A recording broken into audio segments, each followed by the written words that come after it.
You check your bank account. The deposit hit. Your balance looks healthier than it has in weeks. For a moment, everything feels possible.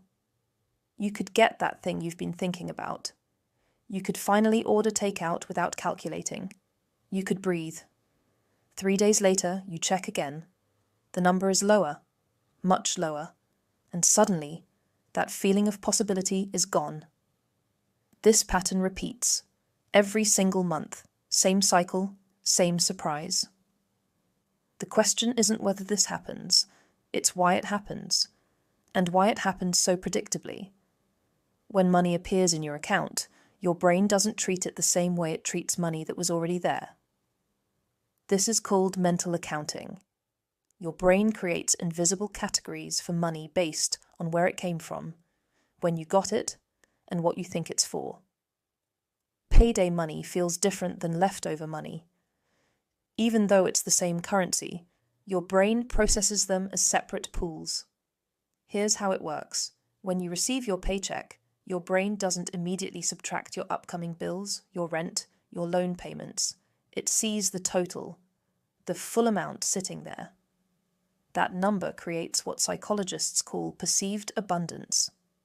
Your brain registers that you have money, more money than you had yesterday.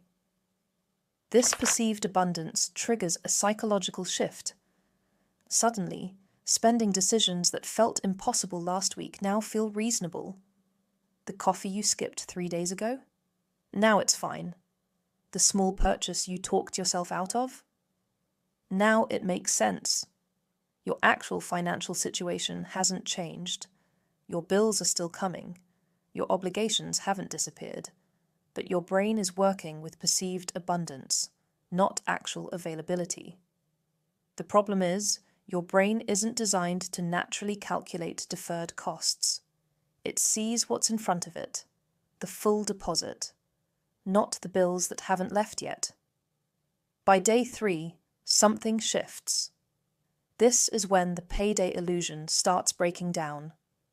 Not because you've been reckless, but because reality starts catching up to perception. Bills begin processing. Direct debits pull funds out. Subscriptions renew. The number in your account starts dropping, and suddenly that perceived abundance vanishes. Your brain recalculates.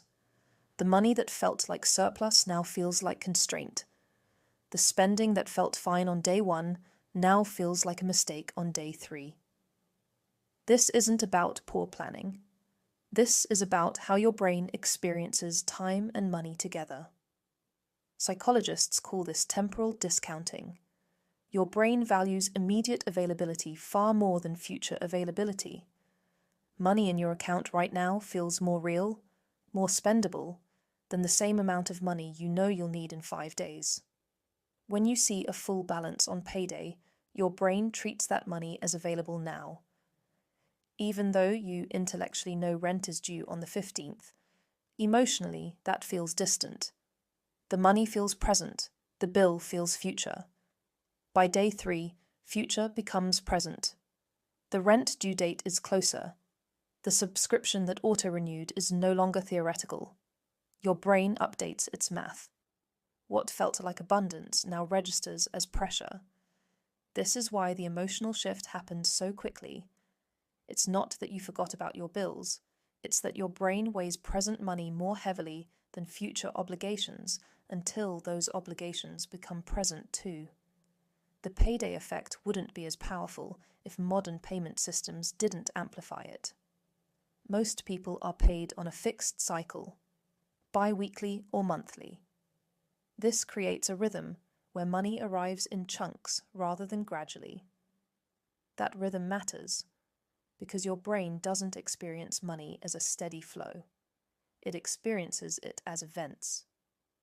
Payday is an event, a moment when your financial position visibly changes. That event creates emotional relief. For a brief window, the stress of managing money eases. You have a buffer. You can make decisions without constant calculation, but the systems around you are designed to exploit that window. Retailers time sales to coincide with common pay cycles. Subscription services make it easy to add new charges with a single click. Buy now, pay later options.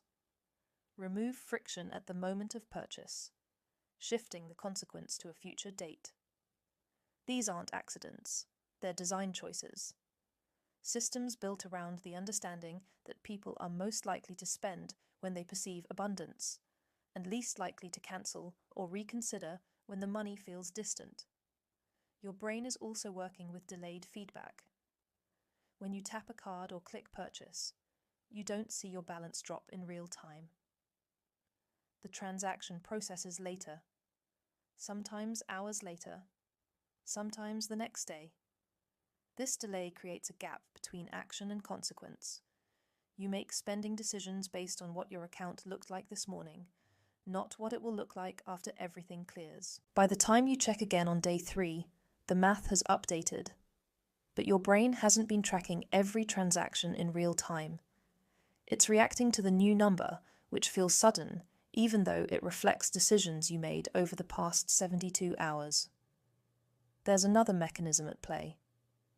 Payday doesn't just feel like new money, it feels like a fresh start.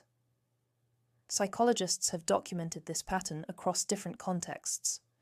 People are more likely to set goals, start new habits, or make changes at temporal landmarks. New year, new month, birthdays, Mondays. Payday functions as a financial landmark. It signals a reset. The struggles of the previous pay period feel separate from this one. This new deposit feels like an opportunity to do things differently. That feeling isn't irrational. It's your brain trying to create structure and meaning from the passage of time. But it also sets up a cycle. Because when the next payday arrives, the pattern repeats. The previous period fades into the past. This new period feels like the one where things will be different. The structure of modern pay cycles reinforces this. Your income arrives in distinct intervals rather than continuously. So your experience of having money is episodic.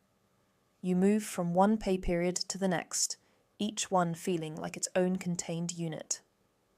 This makes it harder for your brain to see money as a continuous resource and easier to treat each payday as a separate event. An event that triggers optimism, relief, and a recalibration of what feels possible. Here's something interesting. The financial stress people feel on day 3 of a pay cycle is often more intense than the stress they feel 2 weeks later, even when their account balance is lower on day 15. This seems backwards, but it makes sense when you understand how expectations shape emotion. On payday, your expectations reset. You expect to feel secure. You expect to have breathing room. When that feeling disappears by day 3, the emotional drop is steep. By day 15, your expectations have already adjusted. You know money is tight. You've accepted it. There's no contrast between what you expected and what you're experiencing. Your brain isn't just reacting to the number in your account. It's reacting to the gap between what it expected and what it got. This is why the payday to day 3 drop feels so jarring. It's not just about the money leaving. It's about the emotional shift from abundance to constraint happening so quickly. And because this happens every pay cycle, it creates a rhythm. A predictable emotional pattern tied to the calendar. You can almost anticipate the feeling before it arrives. The payday effect isn't a personal failing. It's a predictable response to how human brains process money, time, and availability. Your brain creates mental categories. It weighs present money more heavily than future costs. It experiences payday as an emotional event, not just a transaction. And it updates its math in chunks rather than continuously. These mechanisms exist in everyone. They're not bugs, they're features of how cognition works. But they interact with systems that weren't designed neutrally. Pay cycles create episodic income. Frictionless payments delay consequences. Delayed transaction processing creates information gaps. The result is a cycle that repeats itself. Payday feels like abundance. Day 3 feels like constraint. Not because the money disappeared mysteriously, but because your brain's perception shifted from what was there to what's actually available. Understanding why this happens doesn't make it stop happening, but it does make it visible. And when you can see the mechanism, it stops feeling like something unique to you. It starts looking like what it is, a predictable interaction between psychology and system design. That's what money is, in the end. Not just numbers in an account, but a set of patterns playing out between what your brain expects, what systems encourage, and what actually happens when the two collide. That's what money is, in the end. Not just numbers in an account, but a set of patterns playing out between what your brain expects, what systems encourage, and what actually happens when the two collide. The moment you understand that, something shifts. You stop asking, "What's wrong with me?" and start asking, "What is this system training me to do?" Because once you can see the pattern, you're no longer inside it. And that awareness, not discipline, not willpower, is where real financial control begins.